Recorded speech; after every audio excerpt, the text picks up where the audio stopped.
En Monty het mekaar in sub A, hulle call it grade 1, sub A ontmoet.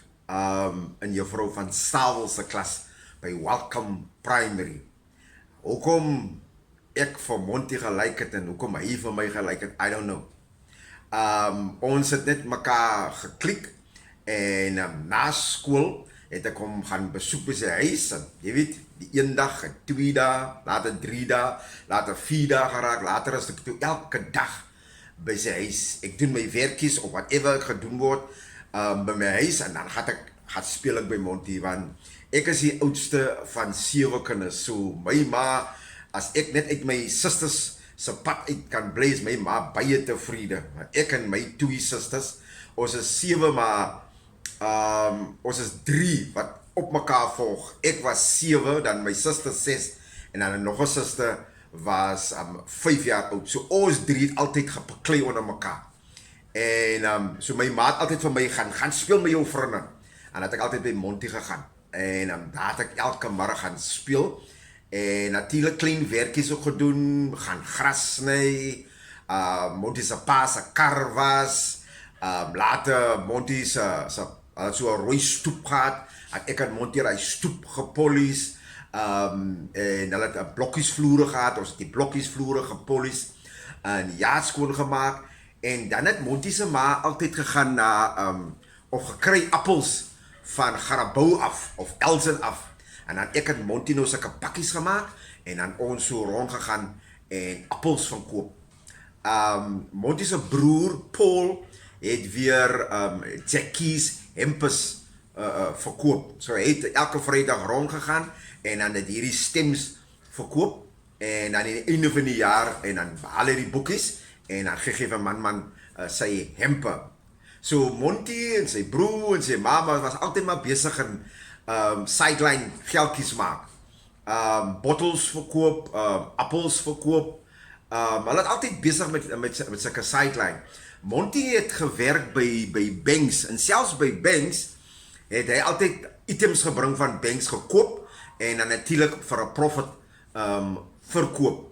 So hy was maar altyd besig met geldjies maak. Nou ons 2 het eendag na 'n radiostorie geluister. Waar hierdie mense nou boer met hoenders. En ons 2 besluit, ek en Monty besluit reg. Ons 2 gaan ook nou boer met hoenders. Hy gee R1 en ek gee R1. Reg, ons kry toe 12 kykens in 'n boks. Die kykens raak baie mooi groot. Kry mielies, kry blare. Die kykens raak mooi groot. Later raak die kykens te groot en ons bou vir ons toe 'n hokkie agter by Monty se huis. En ons sit die kykens in die huis, in die hokkie, en die kykens raak toe hoenders. Maar toe sien ek dat Monty gaan nie in die hokkie. En ek vra Monty, wat's verkeerd? Hoekom gaan jy nie in die hokkie? Nee, hy is bang vir hoenders. So nou Monty, so groot soos hy daar is hy bang vir 'n hoender, bang vir 'n muis, en bang vir 'n kakalak, of 'n akedus. Nou as Monty in die tuin gewerk het, en daar spring 'n akedus uit, as Monty klaar gewerk. Reg? Nou ons hoenders raak baie mooi groot, en ons gee blare vir die hoenders raak groot. Ek en Monty visualize al die hoenderboerdery wat ons gaan hê. Ons gaan die hoenders groot maak, en dan gaan ons weer klein hoenders koop. En een Saterdag kom ek by die hoenderhok, toe's al die hoenders weg. Ek vra vir Monty nou, wat gaan aan? Waar is die hoenders? Hy sê vir my, daar het 'n man gekom by hulle een dag, en gesê die hoenders is baie sieklik. En die man gaan al die hoenders vat, en die man gaan ons betaal wat ons betaal het vir die hoenders. Ek sê, hoe nou? Hoe kan hy vir ons betaal wat ons betaal het vir die hoenders? Hy sê, ja, die man het gesê, hy gaan ons betaal. En ek vraag van nou, hoeveel gaat hy betaal? Hy het nou net 'n R2 gegee. 'n R2? Maar Monty, ons het aan die hoenders, het was kykens gewees. Ons het R2 betaal vir kykens. En nou sê jy, kykens het hoenders geword. So ons kan nie weer R2 kry nie. Sorry Joseph man. Okay, vat jy maar die R2, want jy het baie hard na die hoenders gekyk.